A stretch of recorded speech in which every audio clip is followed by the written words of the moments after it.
Good morning. Good morning, my friends. Today is April 15th. Welcome back to class. I'm so glad you can join me today. My reading this morning is called I Feel the Earth Move Under My Feet. Have you ever felt the earth move under your feet, even when you weren't dancing? Now, we live on the East Coast, so you probably have not. I have not. But some people that live on the West Coast and in other countries may have felt the earth move under their feet. If so, you might have felt an earthquake. Now, we think of the earth as being solid and still, but in reality, it's constantly on the move. The continents and oceans of our planet set on top of plates. We call them tectonic plates, and they float on magma under the surface. The plates move and shift, sometimes bumping into each other, and at other times they drift apart. One plate might slide on top of one another, or two plates might crash together. When this happens, it creates a powerful force, and that force causes the earth to shake, ripple, or crack, and we call that an earthquake. Now, earthquakes can cause other things too. They can cause landslides, tsunamis, which is the big wave that comes in and then pulls back everything out. Flooding, they could create mountains and valleys. A really powerful earthquake can feel a lot like you were on a out of control roller coaster, but a whole lot scarier. Sometimes life kind of feels like we're stuck on a roller coaster. One minute everything is wonderful and you're racing to the top, and the next minute disaster strikes and you're diving toward the bottom at a terrifying speed. Even though our lives constantly changed, right now they've changed. You're home, you're not with me at school, but you know what? We can always make the best of a situation, okay? We have good things that are going on in our lives right now. Even though we're home, we're enjoying our families. We're getting to maybe do things we haven't done at home in a while. Maybe you're having more time to go outside and enjoy the fresh sunshine or play maybe in your backyard. But just remember that I'm thinking of you, and things are going to be okay. All right. This morning, I'd like to start out with our Riggs lesson. If you have a piece of paper and your pencil handy, I'd like to go ahead and call out. We've had 6 words on Monday, 6 words on Tuesday. Now, today, you get the last 6 words. Now you can go to the document, type in your 6 words, make sure you write 3 sentences with the words from Monday, pick 3 sentences with the words from Tuesday, pick 3, and then today's words, pick 3, and also make 3 sentences, okay? Now, then you can turn in the assignment after you did Monday, Tuesday, and Wednesday. You watch the video, you've gotten all 18 words, and tomorrow, which is Thursday, Miss Gaylord will call them out for our regular weekly test, okay? And you're just practicing these at home. So let's get ready and let's call out the words for this week, okay? Number 1 is grief. Grief. I felt grief when my dog passed away. Grief.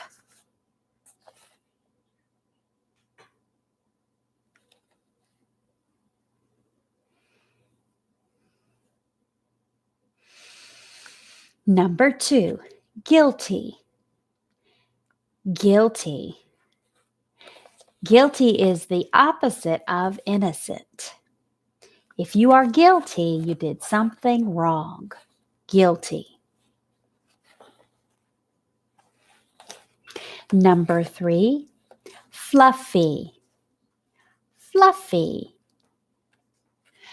I enjoy looking at the fluffy white clouds. Remember, if you need to pause the video, please do so you can catch up. Number 4, swell. Swell. He is a swell person. Swell.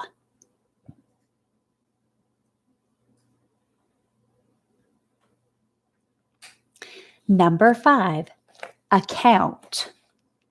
Account. I looked and checked my bank account. Account.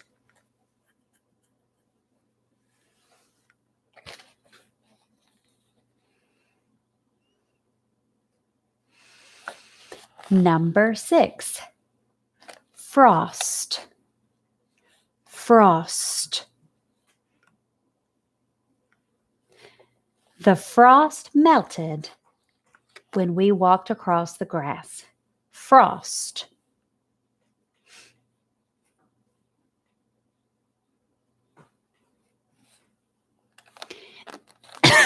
Excuse me. Number 7, study. Study. I am doing my best to study at home. Study.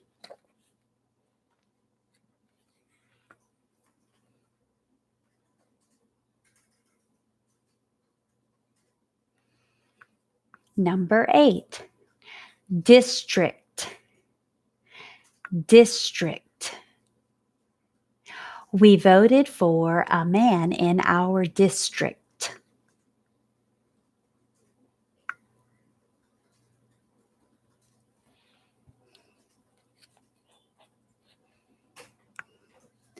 Number 9, eagle. Eagle.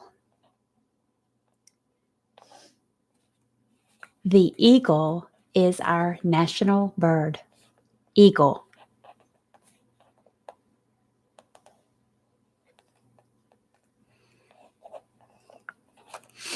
Number 10, scalp. Scalp. We put some cream on my scalp.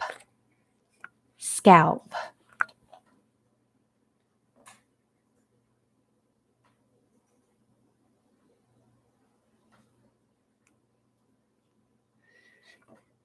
Number 11, crush. Crush. I tried to crush the can by my foot. Crush.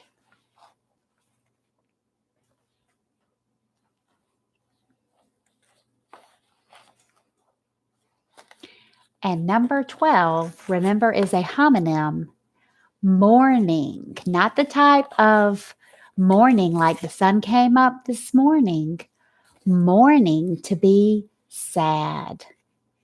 I am mourning not being able to see you in person. Mourning.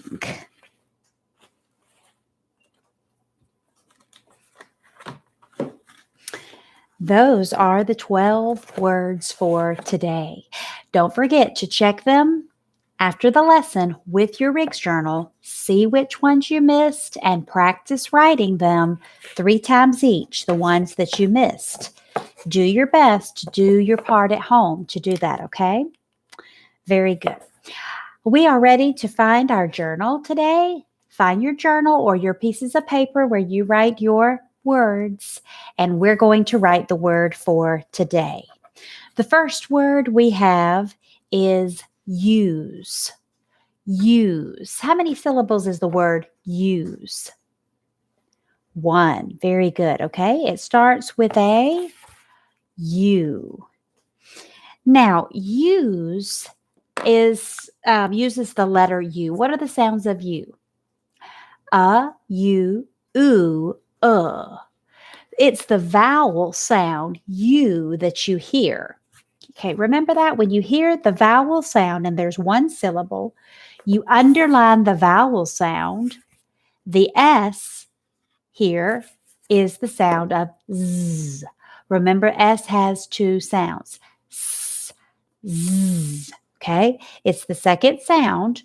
Okay, the job of the E is to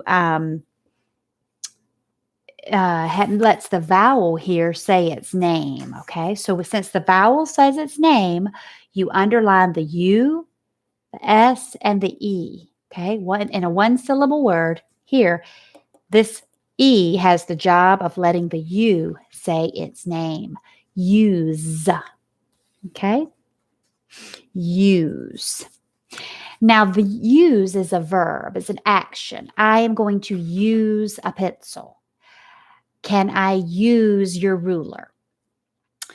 This word is a noun. It's a form of the word use. It's usage. How many syllables in usage? 2. Very good. Okay. It also starts with the same U. The sounds of U are u, u. It's the vowel sound that you hear.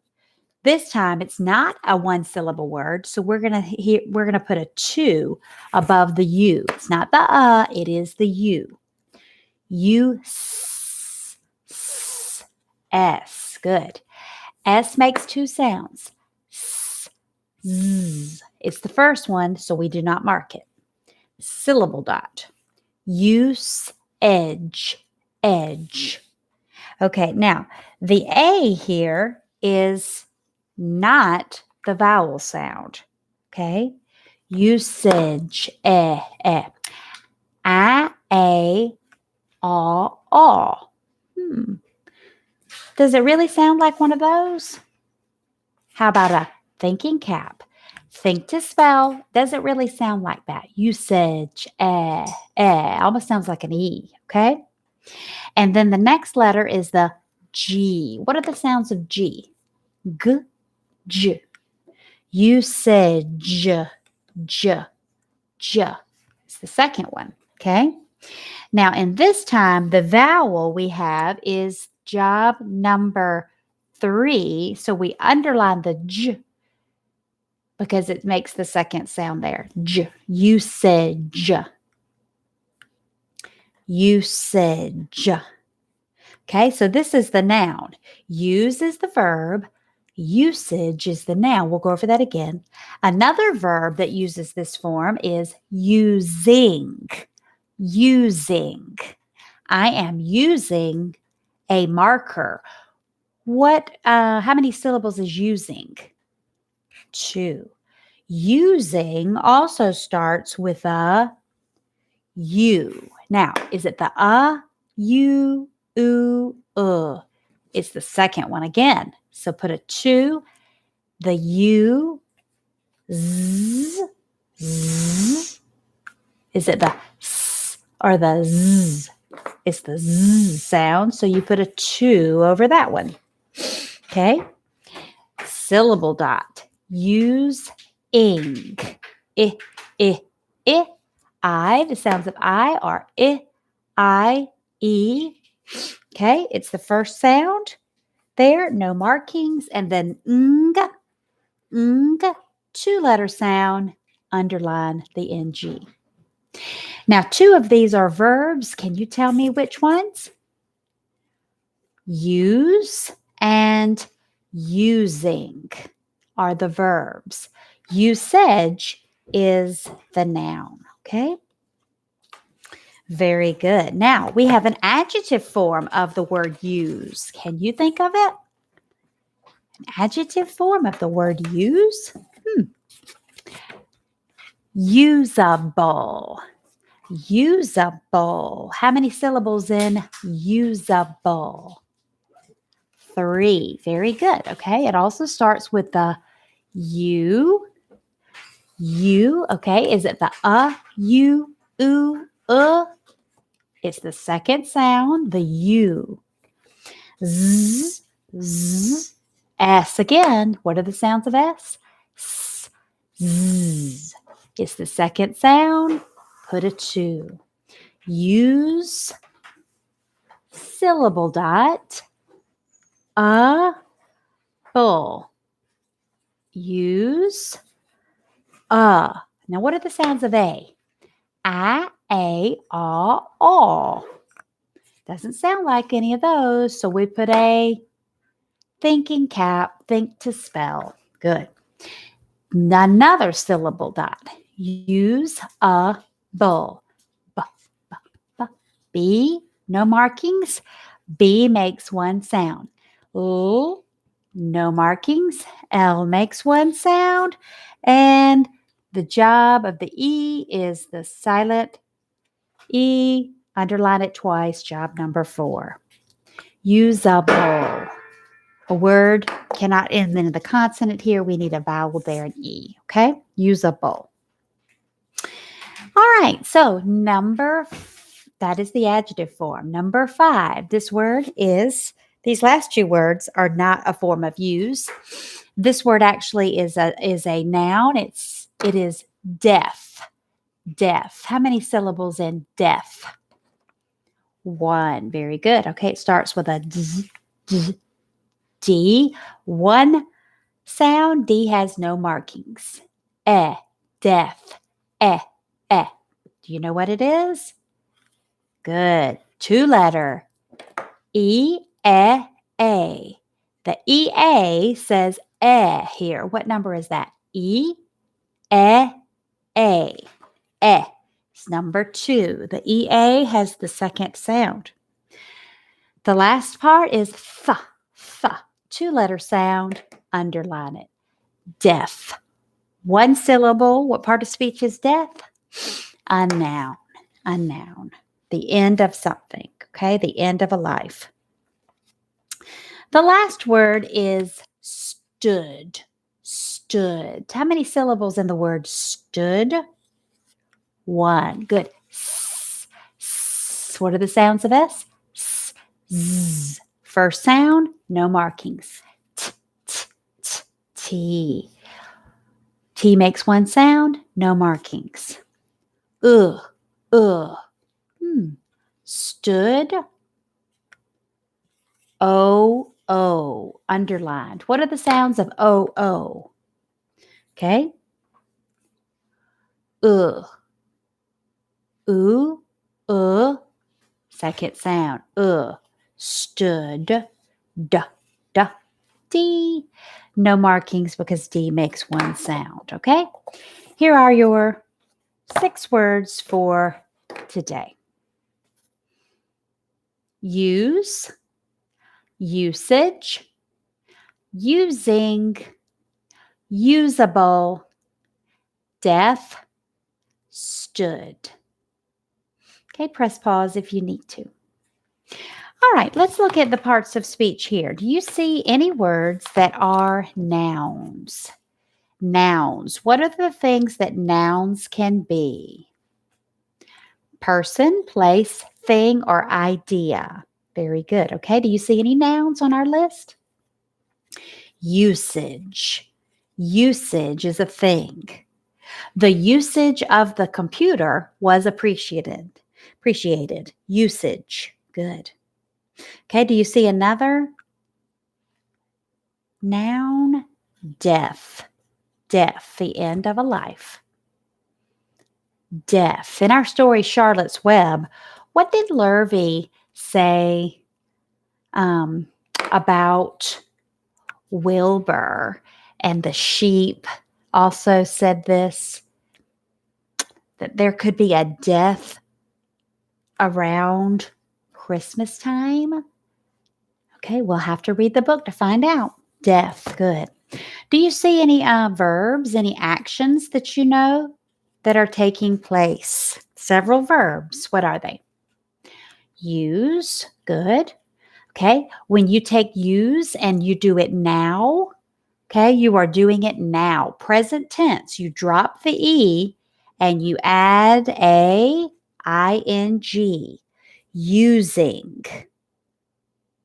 Good, okay. Another one would be stood. Wilbur stood in the pig pen. Stood. Use, using, and stood. Now, do you see any adjectives, any words that describe a noun or a pronoun here? Usable. Very good. Usable. If something is usable, it means you can use it. The cups in the dishwasher were not usable. Okay, very good. Okay, so those are our now words. Tomorrow, Thursday, you have all the words that you need for tomorrow's test. Don't forget.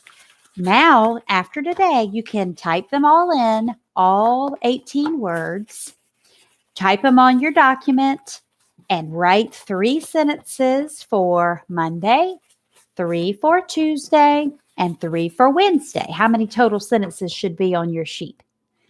9 sentences, and how many words? 18. And when you've got all those ready, press the turn in button, turn those in so that you can get credit in language and you don't get the 0, okay? Very good. All right, so now we're going to go over our sounds for our phonogram cards today. This is our last day this week. We'll do these, and then tomorrow, since we have our test, we won't do the phonogram cards, okay? So let's get ready and do these together. A, 4 sounds. A, aw. C, 2 sounds. K, s. D, 1 sound. D, F, 1 sound. F, G, 2 sounds. G, j. Good. O, 4 sounds. A, o, oo, aw. Good. S, 2 sounds. S, z. Now, we used a lot of S's in our words today. What words? Use, using, usable, usage. Good. Very nice. Q-U, 1 sound. Qua. B, 1 sound. E, 2 sounds. E. H, 1 sound. I, 3 sounds. I, E. Good. J, 1 sound. J. K, 1 sound. K. L, 1 sound. L. M, 1 sound. N, 1 sound. P, 1 sound. P. Do you know an alliteration that uses the P? Had a little pig, put him in a pen, fed him on each peelings. One day, my little pig, he went pop. Very good. R, 1 sound. R. T, 1 sound. T. U, 4 sounds. U, oo, Good. V, 1 sound. V. W, 1 sound. W. X, 1 sound. X. Y, 4 sounds. Y, I, E. Very good.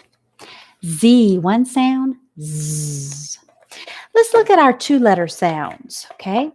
These 2-letter sounds are underlined in our Riggs journal. The of, per. The of, early. The of, works. The of, nurse. The of, first. Sh, used at the beginning of a word, at the end of a syllable, but not at the beginning of most syllables after the first one, except for the ending ship. What word did we have yesterday that has a sh sound? Crush. Good. E always says E. Did you see a word on our list that had a today? Deaf. Good. A, 2-letter A that we do use at the end of English words. A, 2-letter A that we do not use at the end of English words. Why not? Because English words do not end with I. Ow, oh, cow and snow. Ow, oh, ooh, Very good. Aw that we do use at the end of English words. Aw that we do not use at the end of English words. Why not? Because English words do not end with you. Ooh, you that we do use at the end of English words. Ooh, you that we do not use at the end of English words. Why not? Because English words do not end with you. Oi that we do use at the end of English words. oi that we do not use at the end of English words. Why not? Because English words do not end with I. Good. Oo, o. Do we have a word that had the oo? Stood. Good. Ch, k, sh, ch, k, sh. Ng. What word on our list had a ng? Using. Good. A. What word on our list had a eh? Deaf. Yes. R. K. Two-letter k that we use after a single vowel that says a, e, I, a. Ed, d, t, past tense ending, or wha, I, Good. O, the O of boat. A-E that we do use at the end of English words. A-E that we do not use at the end of English words. Why not? Because English words do not end with I. A, four-letter A. I, three-letter I. E-I, our backwards phonogram. We say E-I, but we write I-E unless it's after a C. Good job. Two-letter N used at the beginning of a base word. Two-letter F, two-letter F. Two-letter N used both at the beginning and end of a base word. J, three-letter J used after a single vowel that says a, e, I, a. O, the O of toe. Ch, three-letter ch used after a single vowel that says a, e, I, a. Sh, short letter sh used at the beginning of any syllable after the first one. Sh, tall letter sh used at the beginning of any syllable after the first one. Sh, z used at the beginning of any syllable after the first one. And o, oo, uff, off, aw, ow. One more time. O, oo, uff, off, aw, ow. You did it. Very good. Do you know what you get today when you do a good job? You get 5 ponies. 5 little ponies. Okay, did that for my girls today. My girls will like those, and I hope my guys will like something else tomorrow. You get 1 pony today, and if you need to press pause, make sure that you do that now before we begin our next part, which is our math lesson. Okay, so today, let's review with quickly our clock. Is this a digital clock or an analog clock? An analog clock. Okay, can you tell me what time it is? What time is it? Okay, look at the shorthand. It's between what 2 numbers? The 7 and the 8. Look at the longhand. It's 1 minute after the 6. What time would that be? 7:31. 7:31. Don't forget to be drawing out your clocks daily. Have mom or dad draw them out for you. Let's see if you can tell what time this is. Look again.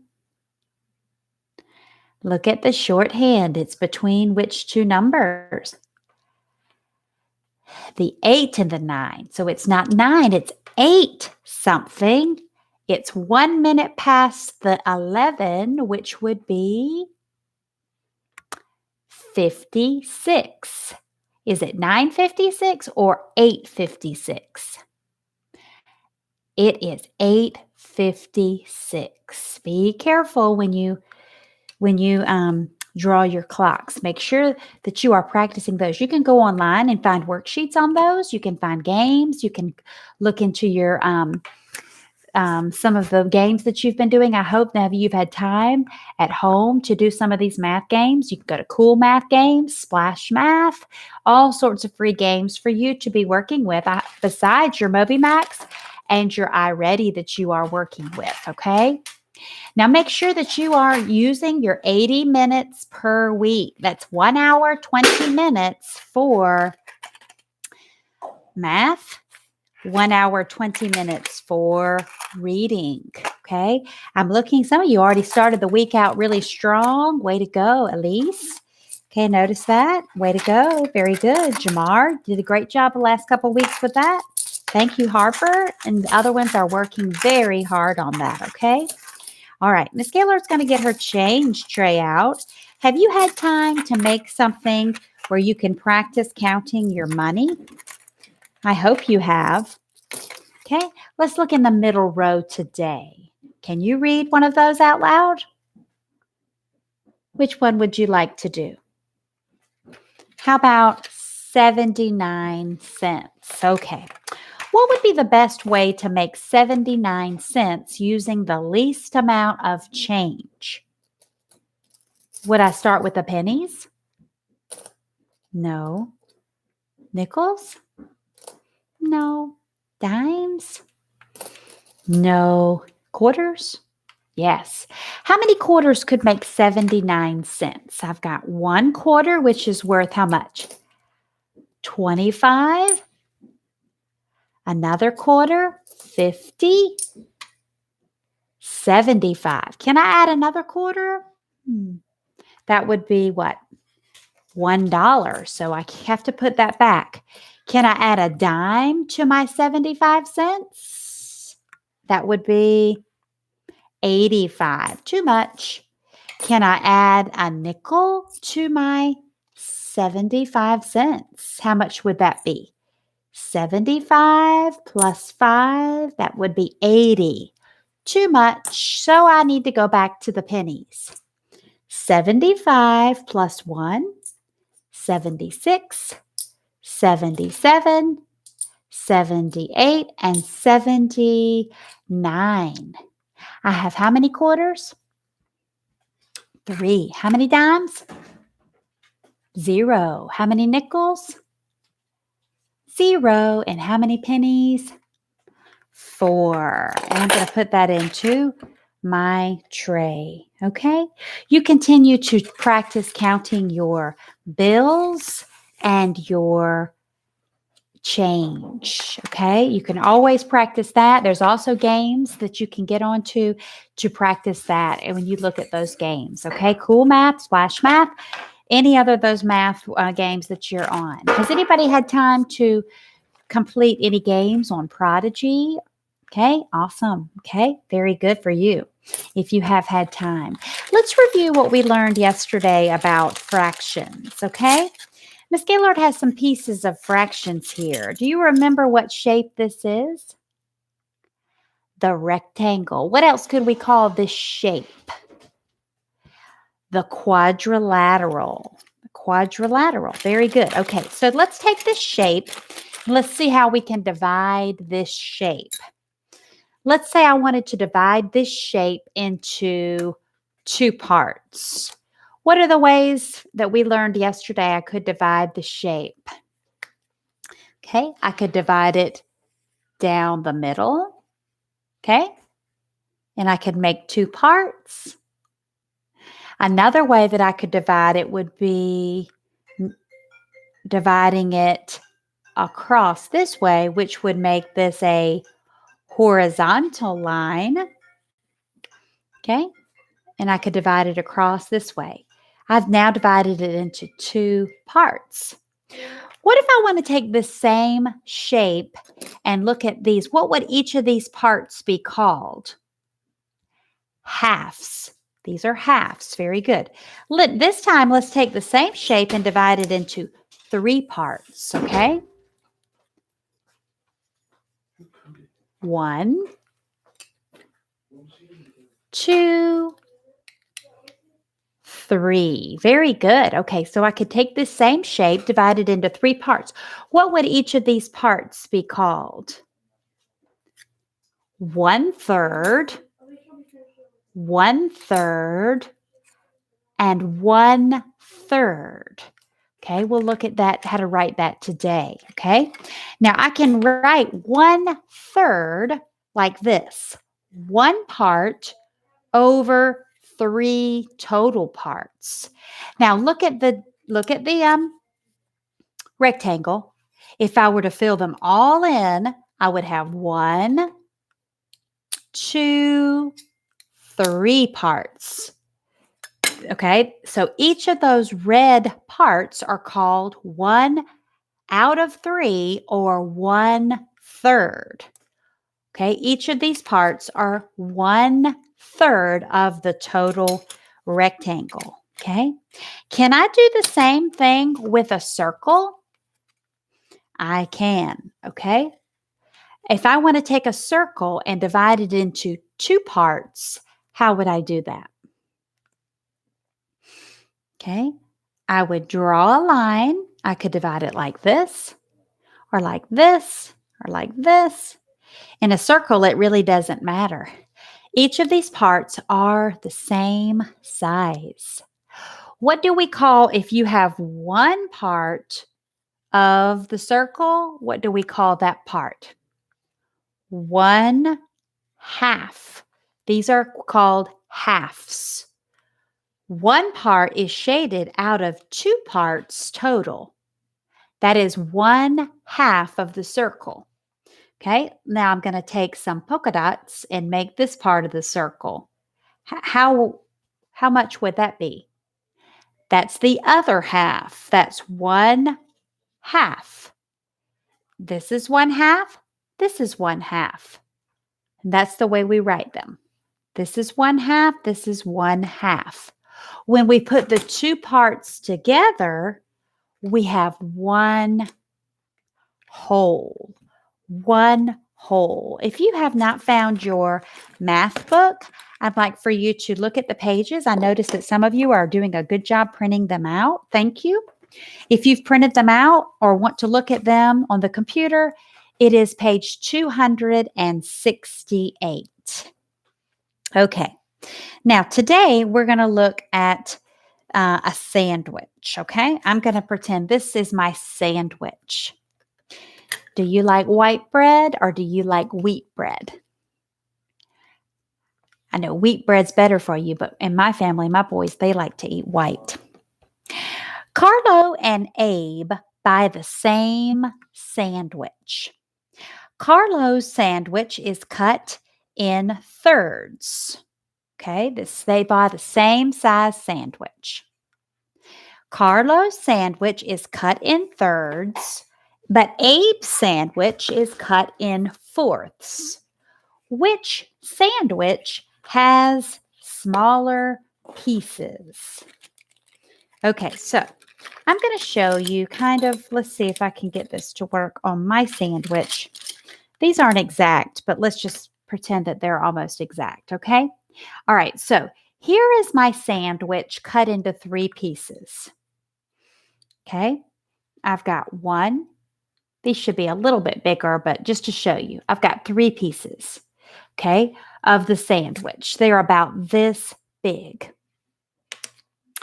Then I also could have this sandwich that are cut into fourths, okay? If they're cut into fourths, they're going to look like this: 1, 2, 3, and 4.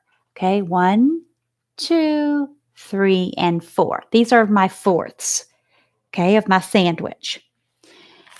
My thirds, let's see if this one fits. Yeah, this is the right size. I don't think I have 3 of these, but they would be the same size. 1, 2, and 3. Okay, what it's asking is which sandwich has actually smaller pieces. Now, these are not the same size. This is a square. This is a rectangle. But can you tell which one has smaller pieces? Okay, If I divided the same sandwich into and shared with just 3 people, my sandwich pieces would be about this big. 1, 2, 3. If I have 4 people sharing the sandwich, 1, 2, 3, 4. I can't hold all 4 pieces, but it would look something like this. Okay, now, which sandwich has smaller pieces? Is it Carlos's that are cut into thirds or Abe's that are cut into fourths? Okay, Abe's, yes, good. Abe's sandwich pieces are smaller. When you go to write your sentence, make sure you write Abe's sandwich has smaller pieces. Okay, Abe's sandwich is divided into 4 pieces. Carlos's sandwich is divided into 3. Okay, so 1/4 of the sandwich is actually smaller than 1/3 of the sandwich. Okay, you might say, well, 4 is a bigger number. But if the sandwich pieces are only this big, okay, 1/3, you get more of the sandwich if you eat 1/3 than 1/4. Now look at, that was number 14.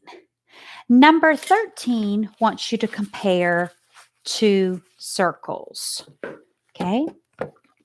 Now, they ask you which of the circles is divided into thirds.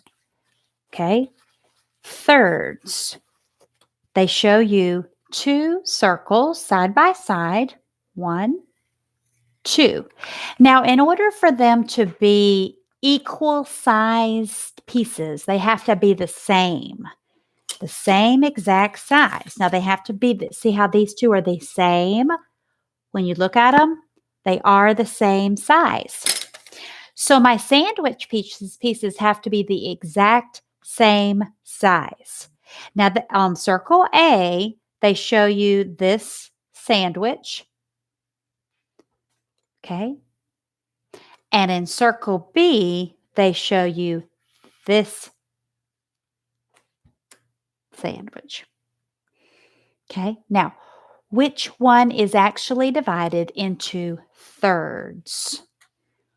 The pieces have to be equal. Would you say A?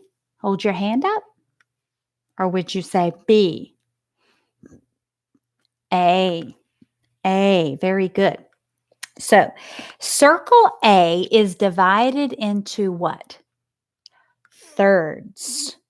Thirds. You see, both circles, you can write this in your answer, have 3 parts. But all the parts are not the same size for circle B. Circle A, actually, these are all the same size. Now, my scalar didn't do it exactly right, but that's better. Okay? These are the same size. So make sure when you are looking at a shape, if you're going to divide the parts into equal parts, that you use the same size. Okay, now you can divide squares. You can divide rectangles. And you can divide circles. Not all shapes can be divided into equal parts. Okay, as you write your answer there. The last one I want you to look at is number 16. Now, you have squares again. It says, divide the squares in half using 2 different ways. Now, yesterday we went over the 2 ways you could divide a square. I told you that when I was young, my mom cut my sandwiches one way, and I now, as an adult, cut my boys' sandwiches this way. So this is one. Draw a line down the center, 1 equal part, 1 equal part. Each of these are called what? halves. 1/2, 1/2. Together make 2 halves. 1/2, 1/2. So this is one way to divide your square. What's another way? Don't use this way. Don't just turn it. But what's another way you could divide the square? Can you think of a way? Think really hard. Besides using a rectangle, what's another shape you can use to divide the square? Do you remember? That's the way my mom cut my sandwiches as a child, into triangles. Those are the two ways. Very good. Make the halves of the square different shapes than the halves of the other square. So on one square, you've got rectangles, and on the other square, you've got triangles. Now, look at the circles. Use different shapes on the circles as well. How can you make the circles different? How can you cut it in half different ways? Okay, you've got 2 circles. How can you cut it in half 2 different ways? Okay, I may put one here, and then I may draw one across diagonally like that. Or you could turn it and do it like this. Okay, however you want to do it. Very good. What do you notice it says? I notice I can make the parts of a square in different shapes. I notice that I can make the parts of a square in different shapes. But what do you notice about the circle? Those are the same shapes. That half looks just like that half. That half looks just like that half.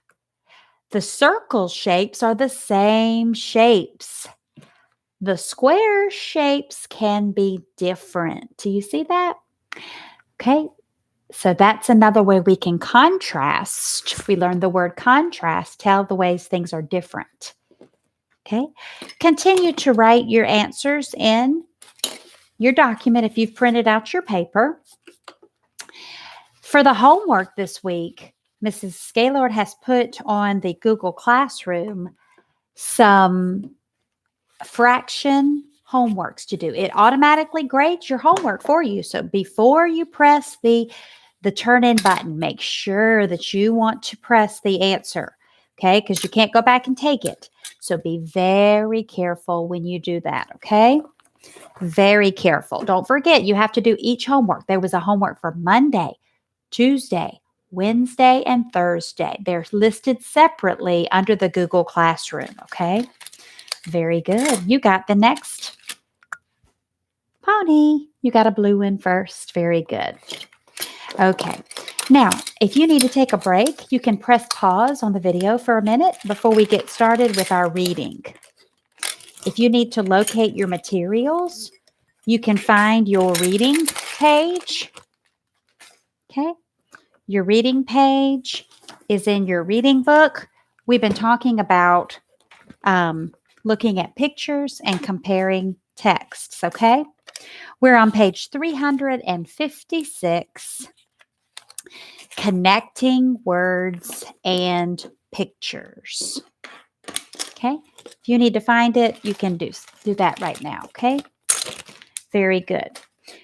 Miss Gaylord showed you this book. She likes to read from this book. If this book didn't have pictures in it, I don't think it would be as interesting for a student to read. It has a lot of things about science and social studies in it. And if I didn't have pictures with my text, sometimes it would be harder to connect what the story was saying. That's what we're going to look at today. What is a body of work called that is fiction? It's made up, and some of the things in the story really could not happen. Do you know what that's called? A fantasy. Today we're going to look at, yesterday we read one as well. Do you remember The Moose and the Man? Today we're going to read another story that's called a fantasy. It's that genre that we talked about. Remember, a genre is the the classification we give to different items that we read. Okay. And today's story is called Fast Learner by Julie Barnes. Before you read the story, I want you to look at the picture. How does this picture that they give you before you read it show you that it's a fantasy, that it's made up? Look at the picture. Tell me something you noticed. Just shout it out at me. Okay. Who's reading the book? The dog. Do you walk into your home and see your dog reading a book? I don't. Okay. In a chair. It's a fantasy. Very good. If you've not read the story yet, I want you to press pause, please, and go ahead and stop and read Fast Learner. You're back. Now, after you've read the story, I want you to go through and underline some things in the story that show you that it's a fantasy. That means things that show you that it really could not happen in real life. Okay? Go ahead and look through that now. You might need to press pause on the video.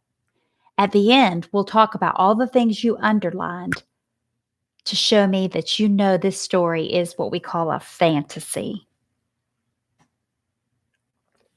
Okay, let's read together. Thunder had a serious problem. He could not seem to train his owner, Penny, though he knew she was trying hard. His friend Pepper gave him a book called How to Train Your Owner. She said she found it very useful with her own girl. The first chapter looked helpful, How to Walk Your Person. Is there anything in that first paragraph that you underlined that could not really happen in a fantasy? Underlined, he couldn't seem to train his owner. Do dogs normally train their owners? Pepper gave him a book called How to Train Your Owner. Okay, that's another sentence you could underline. Look at paragraph 2. That night, Thunder brought Penny his leash, which meant it was time to take their daily walk. As usual, though, Penny walked too fast, leaving Thunder no time to search for good smells. Is there anything in paragraph 2 you could underline for the fantasy? No. Nope. Paragraph 3. So Thunder did what the book told him to do. First, he sat down and dug in his paws. Penny stopped. Then Thunder stood up and started walking by her side. He walked at a nice, slow pace. Penny soon was walking ahead again. So Thunder repeated what he had learned. This time, it worked. Penny walked slowly at Thunder's side. Good girl, thought Thunder, rewarding her with a tail wag. It took Thunder 3 weeks to finish the book. After a lot of practice, Thunder had a well-trained owner. Is there anything in paragraph 4 that you underlined for evidence that it could be a fantasy? It took Thunder 3 weeks to finish the book. And the last sentence, Thunder had a well-trained owner. Very good. Okay. So tell me from the story, who is Thunder? Is it the owner or the dog? The dog. Who is Penny? His owner. Very good. Okay, what was the problem in the story? You know, we've talked about the story plot. In a story, there's usually a problem that makes it a good story. What was the story problem this time? He wanted his owner to go what? Slower on his walks so that he could smell more things. Very good. Okay. If I ask you what the ending of the story was, could you tell me? In the end, Thunder finishes his book about training an owner, right? And Thunder succeeds in training Penny. Very good. Okay, so we're going to look at some of these questions. How did Thunder respond to the problem in the story? Okay, what did Thunder do kind of to solve his problem? He read a book. He read a book about it. Very good. Or the book's title was what? How to train your owner, it says. Do dogs usually train their owners? No. Owners usually train their dogs, right? It said how to train your owner in 30 days. And then he uses what he learns to do what? To train his owner, Penny. Do you think that Thunder learned any lesson while he was doing this? Do you think it was easy to train his owner, or do you think it took a lot of patience? How long did it say it took him to train his owner, Penny? 3 weeks. So that might be a lot of patience, right? Let's look at these questions here. Number 1. Now, don't forget, Ms. Gaylord's put a document in your Google Classroom for you to type your answers, and then you have to send it back to her, okay? What is Thunder's problem?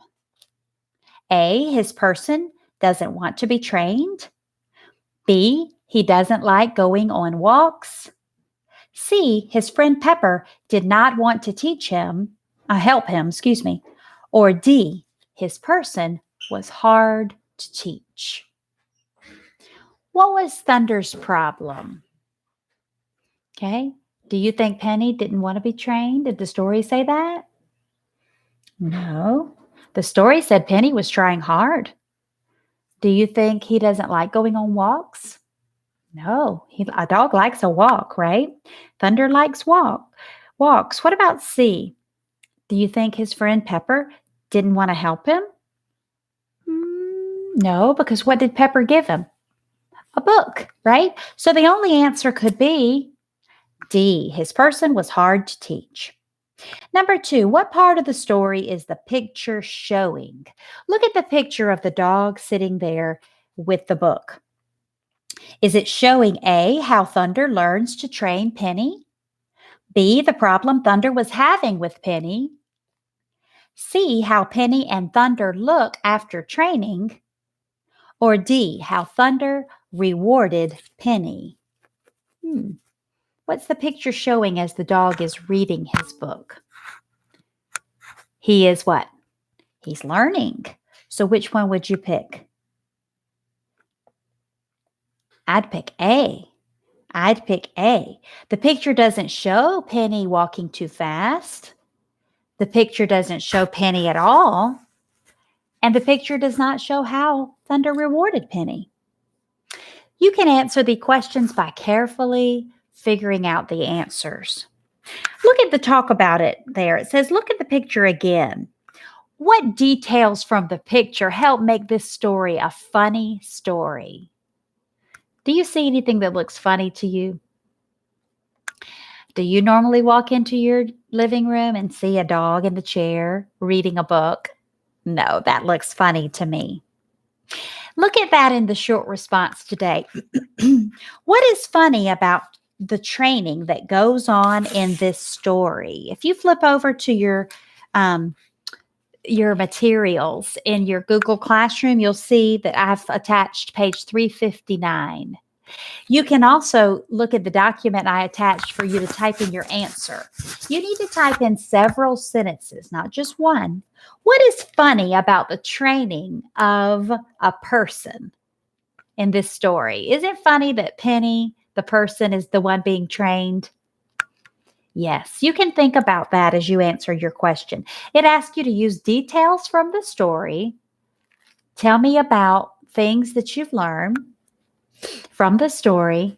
Why it's funny that a person might be trained. Okay, very good.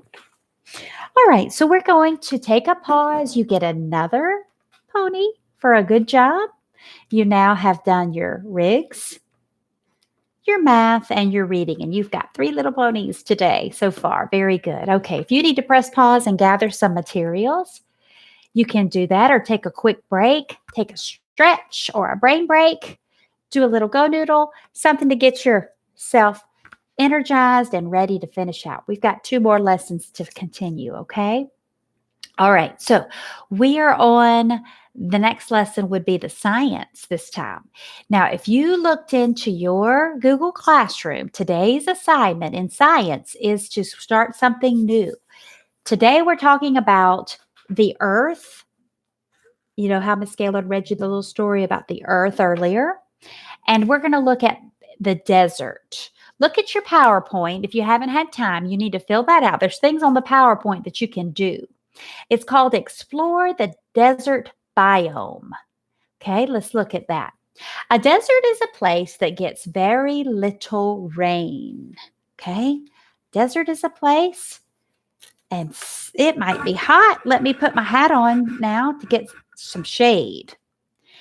It's a place that gets very little rain. Few plants grow in the desert because it is so arid. Can you tell what the word arid means? If it gets little rain, arid would mean what? Dry. Many people think that all deserts are hot. This is not true. Some deserts are hot during the day. Oh, but they're cold at night. A few deserts are freezing cold all the time. Antarctica, you remember the continent at the bottom? Okay. Antarctica is an example of a cold desert. Did you know that deserts can be found all over the world on every continent? Look at the pictures through your PowerPoint there, okay? Now, it asks you it says, look at the continents, okay? You can drag and drop. Remember that we studied this? Africa, drag and drop. Another continent is Antarctica. Okay, drag, Antarctica, Africa. What's this one? South America, North America, Europe, Asia, Australia. You need to make sure that you remember your continents and drag and drop, okay? Then it says, a desert is a place that gets very little rain. Few plants grow in a desert because it is so arid. Now, you have 4 choices there to talk about. It could be hot, it could be dry, wet, or flat. Look at the text and what it says again. It says on the text, a desert is a place that gets very little rain. Few plants grow in a desert because it is so arid. The answer you think it is. Is it hot, dry, wet, or flat? Dry. Very good. Drag, dry. Okay. Keep reading. If you've ever been to a desert, it probably looked a lot different than the place where you live. A desert has some unique landforms that are often very beautiful. Do you know what the word unique means? Okay. If you click on the word unique, it can tell you. Look at some examples of unique. Different than others. Unique, special. A desert has some unique landforms. Now, it tells you in the next part. In a desert, you might see sand dunes, buttes, okay? Those are high, steep sides land. Even an oasis, okay? Where you have some water.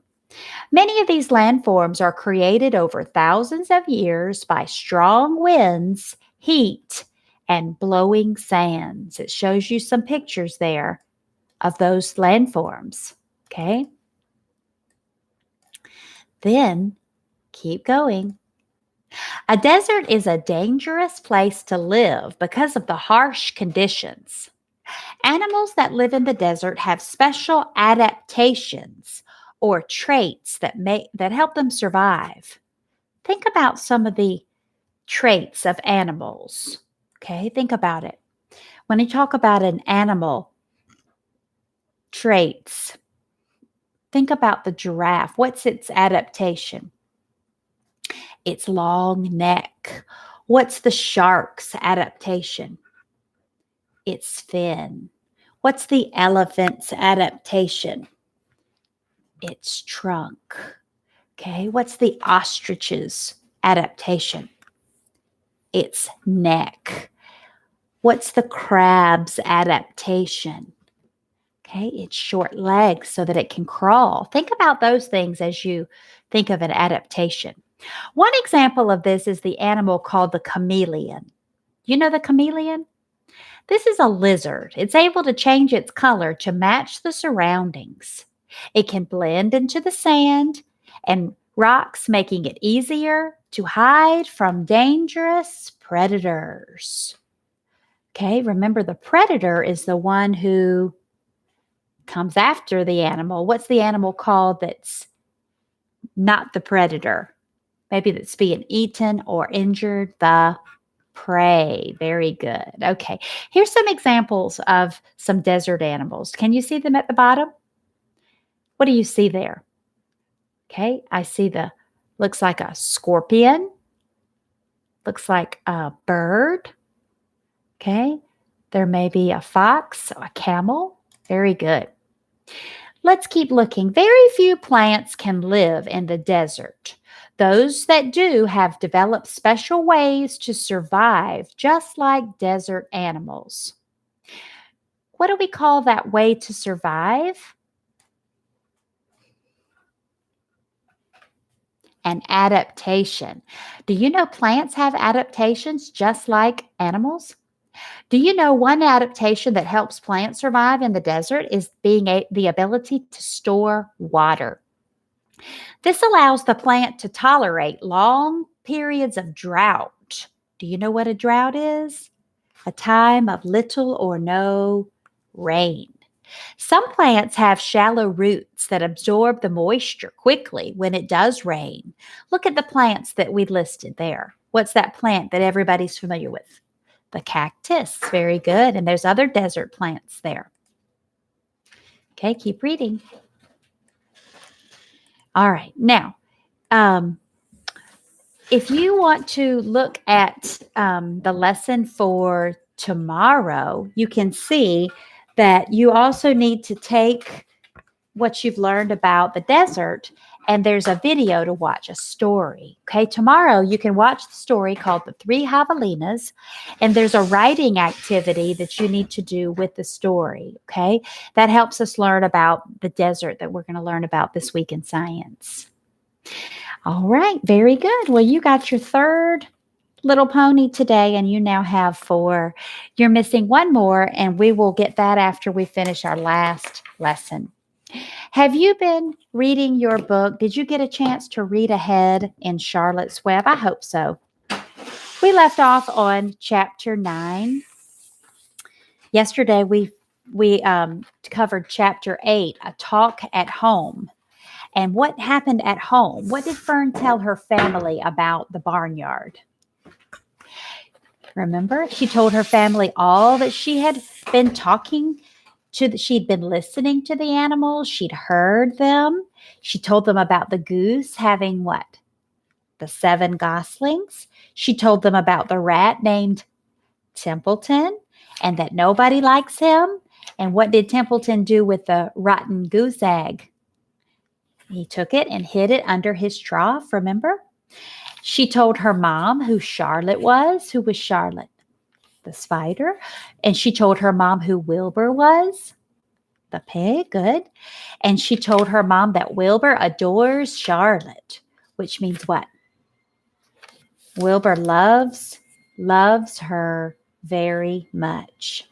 At the end of chapter 8, Mrs. Arable said, you know what? I think I might call the doctor. I might call Dr. Dorian and ask him the next time I see him because I'm worried about Fern, she says. And Mr. Arable ends up the chapter with, maybe our ears are not as sharp as Fern's. Today we are on chapter 9. If you have your copy of the book, we're on chapter 9, Wilbur's Boast. A spider's web is stronger than it looks.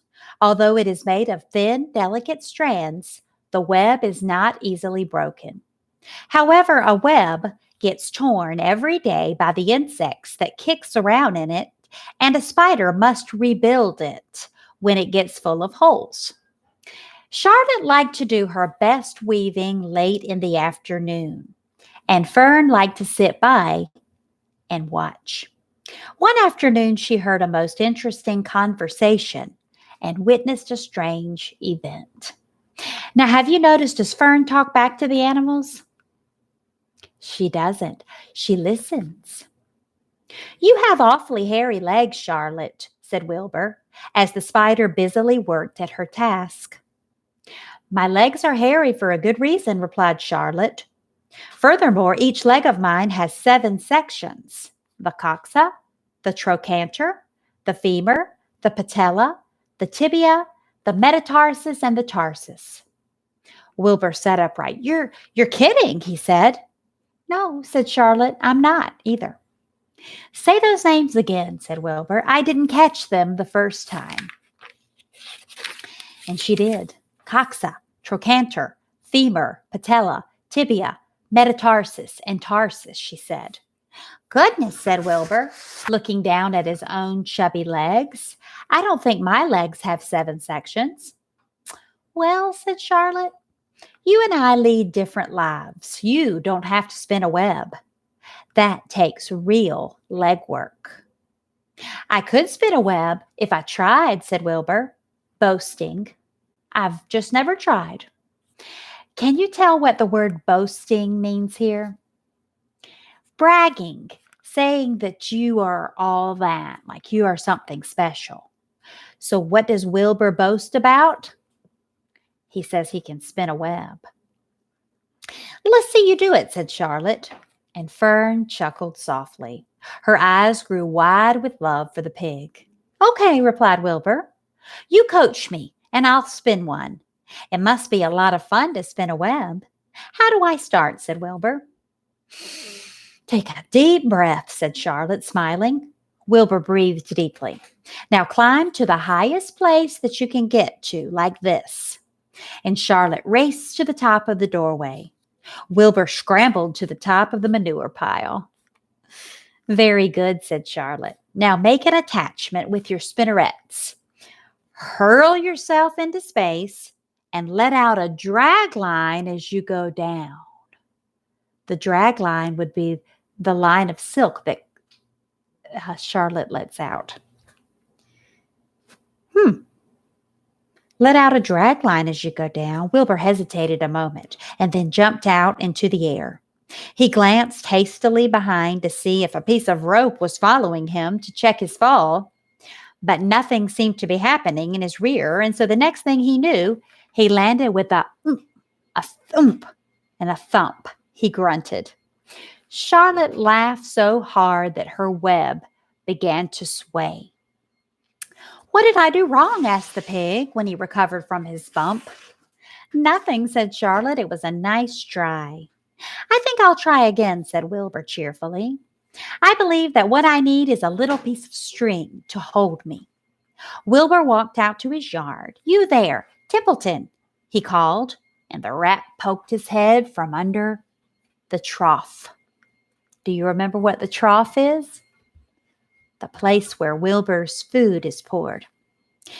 Got a little piece of string I could borrow? Asked Wilbur. I need it to spin a web. Yes, indeed, replied Templeton, who saved string.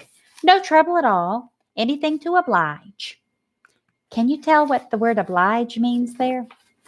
Okay, if you oblige, you agree to do something. He crept down into his little hole, pushed the goose egg out of the way, and returned with an old piece of dirty white string. And Wilbur examined it. That's just the thing, he said. Now tie one end to my tail, will you, Templeton? Wilbur crouched low with his thin, curly tail toward the rat. Templeton seized the string, passed it around the end of the pig's tail, and tied 2 half hitches. Charlotte watched in delight.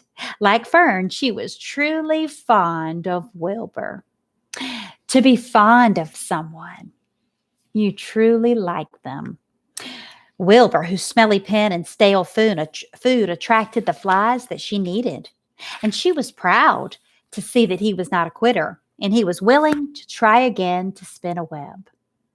Can you tell what Wilbur's trying to do? He wants Templeton to what? Tie a string to him. While the rat and the spider and the little girl watched, Wilbur climbed again to the top of the manure pile, full of energy and hope. Everybody watch, he called out, and summoning all of his strength, he threw himself into the air. Head first, the string trailed behind him. But as he neglected to fasten to the other end to anything, it really didn't do any good, and Wilbur landed again with a thud and he was crushed and hurt. Tears came to his eyes, and Templeton grinned. Charlotte just sat quietly, and after a bit she spoke. She said this, "You can't spin a web, Wilbur, and I advise you to put the idea out of your mind. You lack 2 things that you need for spinning." "What are they?" Wilbur said sadly. "Well, you lack a set of spinnerets, and you lack know-how." Okay, do you know what her spinnerets were? Okay, those are attached to a spider that helps her spin the web. "But cheer up," said Charlotte. "You don't need a web. Zuckerman supplies you 3 big meals a day. Why should you worry about trapping food?" Wilbur sighed. "You're ever so much cleverer and brighter than I am, Charlotte. I guess I was just trying to show off. Serves me right." Templeton untied his string and took it back to his home, and Charlotte returned to her weaving. "Well, you need not feel too bad, Wilbur," she said. "Not many creatures can spin webs. Even men are not as good as as spiders, although they think they're pretty good. They'll try anything. Did you ever hear of the Queensboro Bridge?" Wilbur shook his head. "Is it a web?" he said.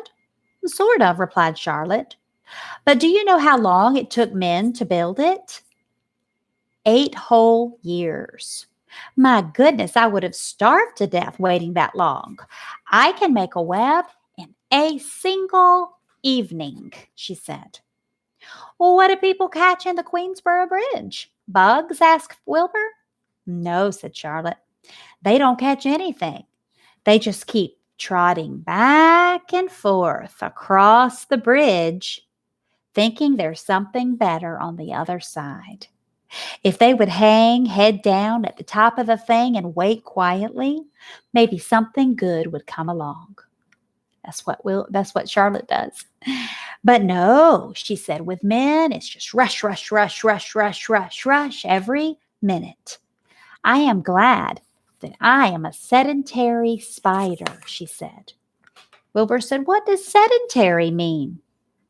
"Well, it means that I stand still a good part of the time, and I don't go wandering all over creation. I know a good thing when I see it. My web is a good thing.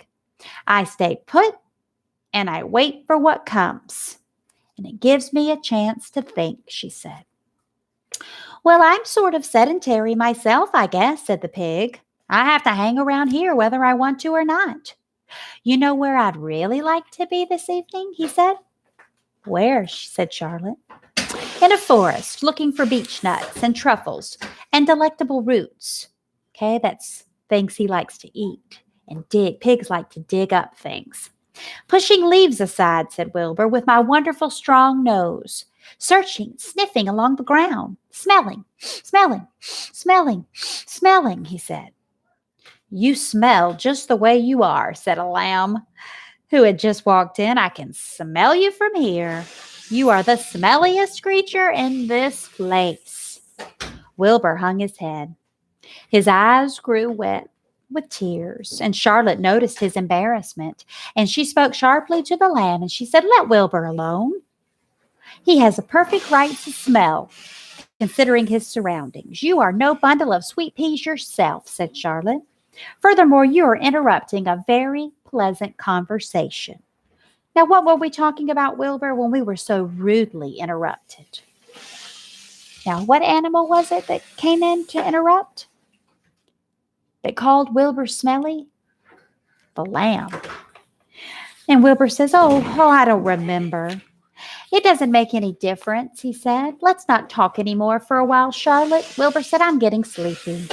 Now you go ahead and finish fixing your web, and I'll just lie here and watch you. It is a lovely evening. Wilbur stretched out on his side. Twilight settled over Zuckerman's barn, and a feeling of peace. Fern knew that it was almost supper time, but she could not bear to leave. Swallows, birds, passed on in silent wings in and out of the doorways, bringing food to their young ones. From across the road, a bird said, Whippoorwill, whippoorwill. Lurvy sat down under an apple tree and lit his pipe. The animal sniffed the familiar smell of strong tobacco. Wilbur heard the trill of the tree toad and the occasional slamming of the kitchen door. And all of these sounds made him feel comfortable and happy, for he loved life. He loved to be part of the world on a summer evening. But as he lay there, he remembered what the old sheep had told him. Do you know what she said? She said, Wilbur, they have plans for you around Christmas time, remember? The thought of death came to him, and he began to tremble with fear. Charlotte, he said softly. Yes, Wilbur, she said. I don't want to die. Of course you don't, said Charlotte in a comforting voice. I just love it here in the barn, said Wilbur. I just love everything about this place. Well, of course you do, said Charlotte. We all do. The goose appeared, followed by her 7 goslings. They thrust their little necks out and kept up a musical whistling, like a tiny troop of pipers. Wilbur listened to the sound with love in his heart. Charlotte, said Wilbur. Yes. Were you serious when you promised that you would keep them from killing me? I was never more serious in all my life, said Charlotte. I'm not going to let you die, Wilbur. How are you going to save me? Asked Wilbur, whose curiosity was very strong at this point. Well, said Charlotte, vaguely. I don't really know, she said, but I'm working on a plan. That's wonderful, said Wilbur. Well, how's the plan coming, Charlotte? Have you got very far with it? Is it coming along pretty well? Wilbur was trembling again, but Charlotte was cool and collected. Oh, it's coming all right, she said lightly. The plan is still very early in stages, and it hasn't completely shaped up yet, but I'm working on it. Well, when do you work on it? Begged Wilbur. Well, when I'm hanging, head down at the top of my web, she said. That's when I do my thinking, because then all the blood is in my head. Well, I'd only be too glad to help in any way that I can, said Wilbur. Oh, I'll work it out alone, she said Charlotte. I can think better if I'm alone. Well, all right, said Wilbur, but don't fail to let me know if there's anything I can do to help, no matter how slight. All right. Well, replied Charlotte, you must try to build yourself up. Now, I want you to get plenty of sleep. Stop worrying, she said. Never hurry and never worry. Chew your food thoroughly, means every little bit, and eat every bit of it. Except now you just leave just enough for Templeton. Who's the what? The rat. Charlotte says, you gain weight, you stay well, and that's how you can help. You keep fit and don't lose your nerve. Do you think you understand? Said Charlotte. Yes, said Wilbur. I understand. Well, go along to bed then, she said. Sleep is important. Wilbur trotted over to the darkest corner of the pen and threw himself down. He closed his eyes, and in another minute he spoke. Charlotte, he said. Yes, Wilbur? May I go out to my trough and see if I left any of my supper? I think I left just a tiny bit of mashed potato. Very well, said Charlotte, but I want you in bed, again without delay. Can you tell what delay means here? Okay, without taking time to do anything else. Wilbur started to race out to his yard. Slowly, she said, slowly. Remember, never hurry and never worry. Wilbur checked himself, crept slowly to his trough. He found a bit of potato. He chewed it carefully, swallowed it, and went back to bed. He closed his eyes, and he was silent for a while. Charlotte, he said in a whisper. Yes, she said. May I get a drink of milk? I think there are a few drops left of milk in my trough. No, she said, the trough is dry, and I want you to go to sleep. No more talking. Now, Wilbur, close your eyes and go to sleep.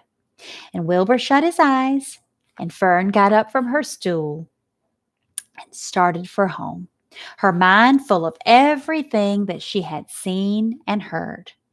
Good night, Charlotte, said Wilbur. Good night, Wilbur. There was a pause. Good night, Charlotte. Good night, Wilbur.